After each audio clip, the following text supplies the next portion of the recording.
there's a voice inside you, quiet, familiar, convincing.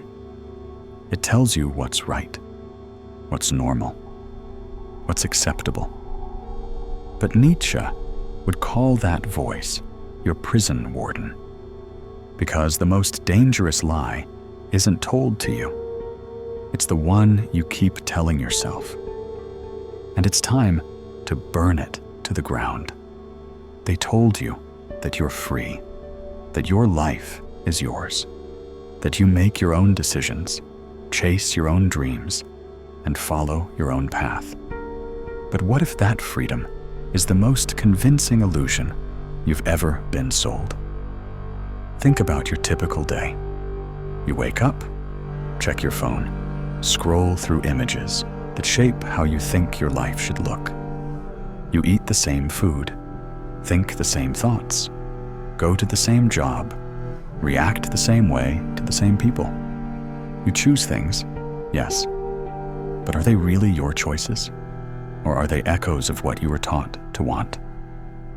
You believe you're acting freely, but most of your life has been scripted long before you had the ability to question it. The way you speak, what you fear, what you admire, even what you dream about. It's all shaped by systems you never chose. Family, media, education, religion, culture, each gave you a blueprint. And because everyone around you followed the same one, you never thought to look underneath it. You were handed a script, and you've been improvising inside its margins, believing the stage is your own. But Nietzsche saw through this. He didn't see people as free. He saw them as conditioned. He spoke of herd morality, a morality designed not for the individual, but for control. It rewards obedience, not originality. It praises self-denial, not self-realization. And the worst part? You internalize it. You become your own warden. You silence your own rebellion before anyone else needs to. That voice in your head that says, "Don't be selfish," or "You shouldn't think like that," or "What will people say?" That voice isn't your conscience. It's the echo of your programming. True freedom begins when you see the cage. But this cage is invisible. It doesn't come with locks or guards. It comes with comfort, likes, praise, and guilt. And that's why the lie is so powerful. It doesn't look like a lie. It feels safe. It feels normal. And if you dare to break it, to think differently, act differently, you feel shame. But what if that shame isn't a sign that you're wrong, but that you're finally stepping out of the illusion? You didn't choose your beliefs. They were whispered into your ears before you even knew what a belief was. You were told what's right, what's wrong, what's good, what's shameful. You learned to say please and thank you, not because you understood kindness, but because disobedience made adults frown. And slowly, almost imperceptibly, you began to mold yourself, not around who you were, but around who they wanted you to be. That's not morality. That's conditioning. From school hallways to dinner tables, you absorbed rules that disguised themselves as truth. You were praised when you followed them, punished or guilted when you didn't. Obedience became virtue. Silence became wisdom. Sacrifice became love. But here's the problem. None of these values came from your own discovery. They were inherited, embedded into your nervous system, like default settings on a machine. Nietzsche called this inherited morality a cage made of gold. It looks noble, but it keeps you small. It makes you distrust your instincts. It teaches you that if something feels natural, it's probably wrong. Have you ever felt guilty for saying no? even when you were exhausted? Have you ever smiled to be polite when every part of you wanted to speak the truth? That's not kindness. That's performance. A performance you were taught to deliver on cue. And you deliver it so well, most people will never notice the weight you carry behind your eyes. You were told that being a good person means being available, agreeable, selfless. But Nietzsche saw that kind of virtue as submission, not strength. A morality designed to benefit the group, not to liberate the individual. You're not rewarded for being real. You're rewarded for being useful. And so, you adapt. You keep showing up. You keep smiling. You keep saying yes, while something inside you quietly whispers, "This isn't who I am." But here's the dangerous part. When that whisper gets louder, when your real self starts knocking at the door, you'll feel conflict. Not because you're wrong, but because your inherited morality will try to silence it. It will tell you you're being selfish, dramatic, ungrateful. And unless you recognize that voice for what it is, a relic of control, you'll shut the door again. And the cycle will continue. Not because you chose it, but because you were never taught that you could choose differently. If seeing the cage is the first step, then leaving it is the war. And that war doesn't begin on the outside. It begins inside your chest, in the quiet panic that rises when you try to break the rules you didn't choose, but still follow. You might feel it when you say no for the first time, when you express an opinion that doesn't align with your circle, when you take a step away from what's expected. It's not danger you're feeling.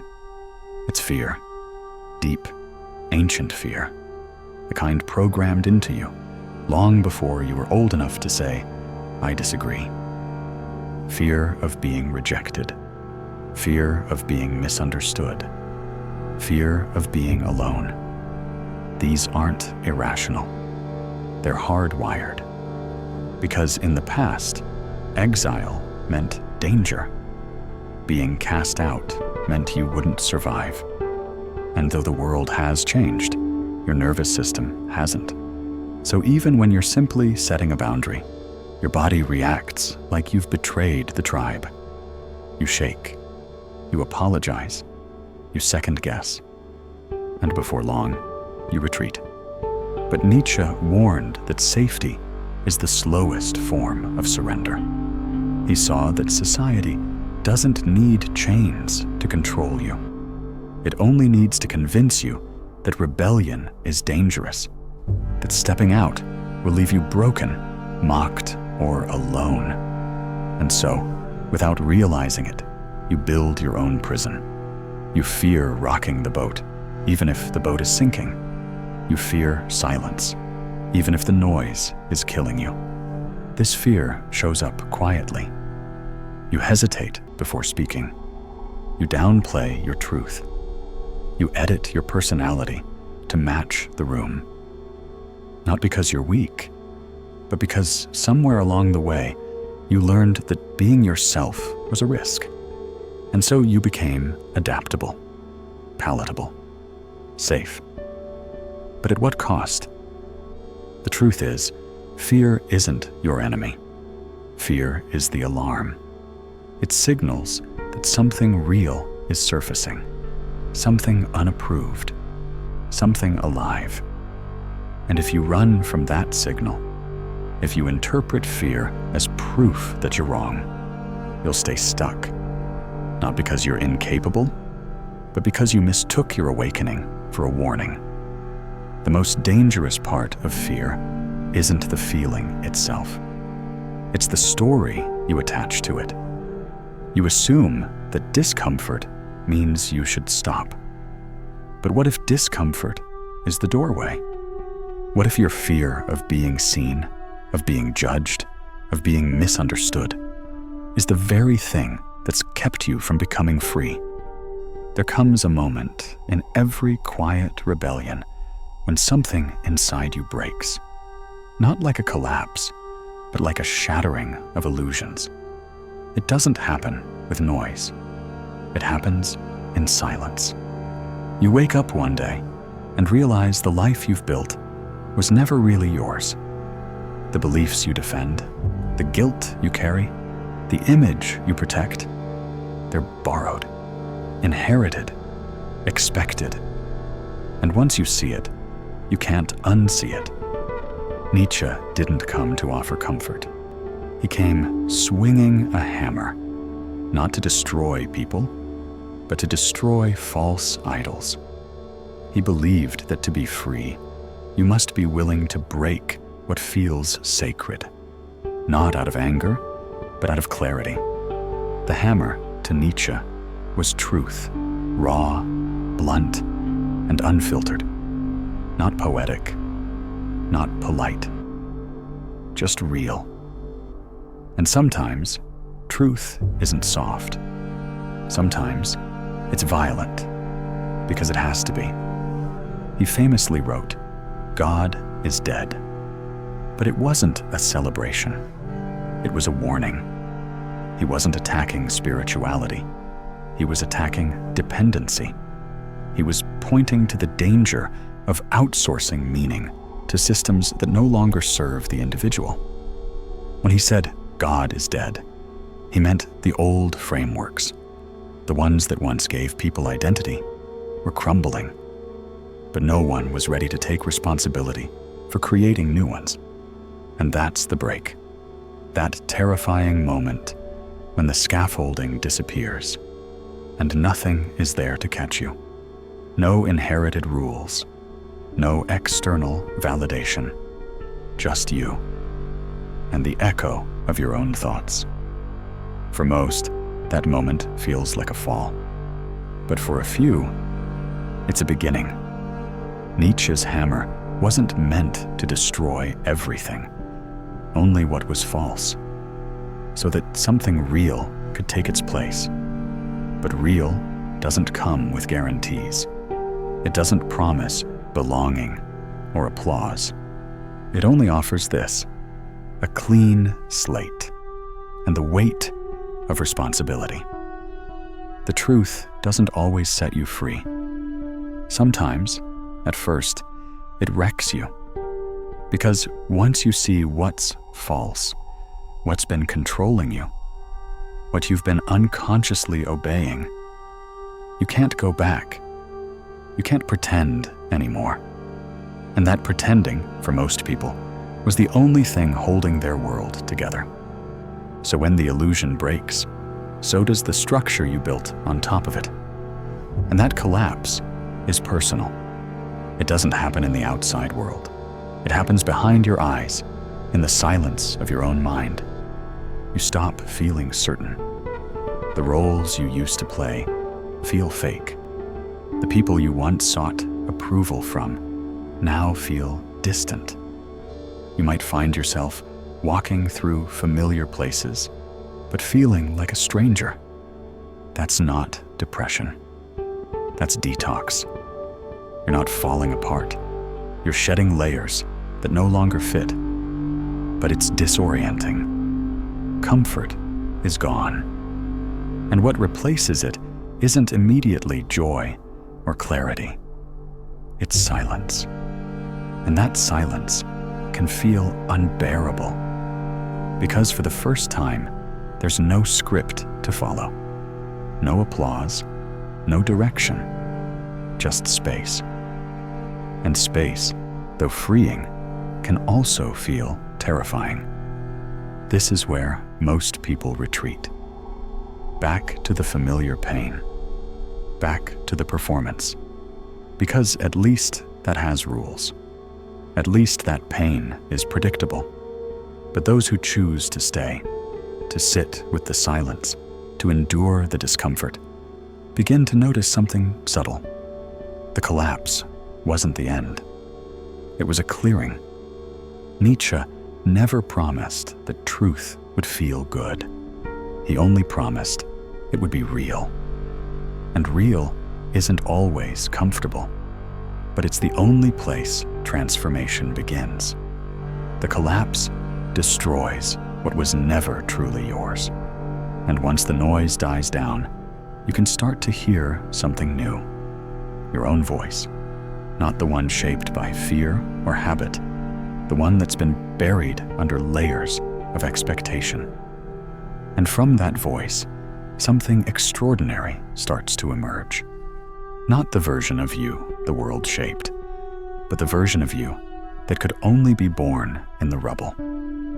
When the old story falls apart, you're left with a blank page. But blank pages scare people. They crave instructions, guidance, a step-by-step manual for who to become. And yet, that desire to be told, to be shaped, is the very thing that kept you trapped in the first place. So now the question stands, sharp and heavy. Who are you when no one is telling you who to be? This is where most begin rebuilding with borrowed tools. They latch onto a new identity, a new label, a new belief system that offers comfort. But Nietzsche warned about this. He said the real danger isn't the collapse of the old. It's rushing to replace it with another illusion. To truly rebuild, you must resist the urge to fill the silence too quickly. Because if you don't, you'll just become a different version of the same pattern, obedient, dependent, and shaped by someone else's idea of truth. Real rebuilding is slow. It's not about creating a new mask. It's about finding out what's underneath the old one. It's about facing the parts of yourself you were told to ignore. The anger, the desire, the ambition, the doubt, and asking, what if these aren't flaws? What if they're clues? This is where you begin defining your own values. Not the ones that get you approval, not the ones that keep you safe, but the ones that keep you honest. And honesty, at this level, isn't comfortable. It often makes you incompatible with your old life. You stop fitting in. You stop performing. You stop explaining yourself. And that's the point. When you start living from the inside out, not as a reaction to the world, but as a reflection of your truth, people will notice. Some will call you arrogant. Others will call you selfish. But none of that matters, because for the first time, you're not living for the audience. You're living from the core. Nietzsche said, "He who has a why to live can bear almost any how. Your why can't be given to you. It must be carved through silence, solitude, and the refusal to become anyone else's version of acceptable." That's what this rebuild is about. Not becoming better, becoming real. Everyone has a shadow, not the one behind you, the one within you. It's made of the parts you were told not to show, the emotions labeled too much, the thoughts you were told to bury, the versions of yourself you had to exile just to be accepted. And the longer you hide from it, the more power it has over you. Carl Jung called it the shadow, the unconscious self you disown to survive in a world that rewards performance over authenticity. You learned early on what was acceptable. You learned that anger made you aggressive, that sadness made you weak, that confidence made you arrogant. And so, you buried those parts. You became soft where you should have been sharp, quiet where you were meant to be bold. You played small because being big made others uncomfortable. But here's the truth. Nietzsche understood. What you suppress doesn't die. it waits. It festers. It becomes resentment, self-sabotage, anxiety, without explanation. The shadow doesn't disappear. It leaks out in the way you undermine yourself, in the way you explode over small things, in the way you chase validation from people who drain you. Most people try to control the shadow by ignoring it. But you don't control what you avoid. You become ruled by it. Real power begins when you stop running. When you turn around and ask, what part of me have I abandoned just to be liked? This isn't about glorifying the dark. It's about integrating it. Understanding that your rage has wisdom, that your jealousy has a message, that your flaws are not failures, they're signals. The more you know your shadow, the less it controls you. You stop reacting blindly. You stop projecting onto others. You stop apologizing for being whole.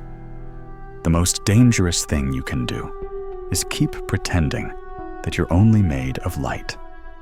Because light without shadow is an illusion, and no real transformation happens in illusion. It happens when you walk into the dark corners of yourself and decide to stay, not to destroy anything, but to reclaim it. There is a kind of power that doesn't need to be loud. It doesn't argue. It doesn't beg. It doesn't explain. It simply watches. And that power is silence. Not the silence of passivity or fear, the silence of restraint, of presence, of a mind that no longer needs to react to prove its worth. Most people live in a constant state of reaction. A comment, a look, a delay, a rejection, each one triggering them like clockwork. They raise their voice. They defend. They over-explain. Not because they're wrong, but because they still believe they must prove they're right. They haven't yet realized that needing to be understood is a form of emotional captivity. Nietzsche understood the strength in detachment, in stepping out of the game entirely. When you stop reacting, you stop feeding the system that depends on your emotions. Manipulators can't hook you. Critics can't define you. And attention seekers lose interest. Because silence confuses people who expect your weakness to look like noise. But silence is not about retreat. It's about dominance, not over others, but over yourself. The ability to remain still while the world tries to provoke you is a sign that you are no longer dancing to its rhythm. You've created your own, a slower, sharper one that others can feel, but not predict. This kind of silence doesn't mean you're disconnected. It means you're grounded. It means you've reached a point where peace is more important than proving a point, where walking away feels stronger than staying to be right, where mystery becomes your armor, not because you're hiding, but because you've stopped bleeding for the crowd. When your energy is no longer for sale, people don't know how to approach you. That confusion, that pause in their voice, that's presence. That's the sound of you becoming untouchable, not by building walls, but by building discipline. And it starts the moment you decide not to react. There comes a shift, subtle but irreversible, when you stop needing to protect your image and start protecting your peace. When that happens, you're no longer the person you were. You've stepped into a different kind of strength, Not the loud, performative kind, the quiet kind. The kind that doesn't flinch when misunderstood. The kind that stays rooted when pushed. The kind that no longer needs to be liked to feel valid. This is what Nietzsche pointed to. Not the destruction of the self, but the reconstruction of it. A self built from within. Not shaped by applause. Not molded by rejection. A mind that stands not because it's never been broken, but because it's broken and rebuilt itself stronger. And that's a kind of transformation most people will never understand, because it doesn't come with a show. It comes with solitude, with silence, with long, uncelebrated moments of deciding who you'll be when no one's watching. When your mind becomes this strong, you no longer fall for the same games. The guilt, the shame, the bait, it doesn't land. Not because you don't feel, but because you've felt it all, and you've chosen not to be ruled by it anymore. That's not numbness. That's emotional intelligence sharpened to a blade. You don't argue with people who twist your words. You don't chase people who withhold affection. You don't fight to be seen in places where being invisible was part of the design. Instead, you rise, quietly, unapologetically, with eyes that see through masks, and a heart that no longer begs to be understood. This is what it means to be unshaken, not perfect, not above pain, but centered, anchored in something deeper than opinion, something stronger than fear, a mind that can observe without collapsing, respond without reacting, speak without performing, and walk away without feeling like they've lost. The real danger isn't the lie you believed. It's what fills the space when the lie disappears. Because once the illusion is gone, you're left with something far more uncomfortable than control. Freedom. And freedom without direction becomes chaos. Most people don't stay free for long. They run back, not because the cage was safe, but because the silence was too loud. But what if the next trap isn't external? What if it's boredom? A subtle, creeping discontent dressed up as exhaustion? What if the feeling you call burnout is actually your soul rejecting a life too small for you? If that thought shook something in you, don't stop here. The next video is waiting. It's called You're Not Burnt Out, You're Bored with Your Life, Schopenhauer. And it may be the most honest thing you've heard in a long time.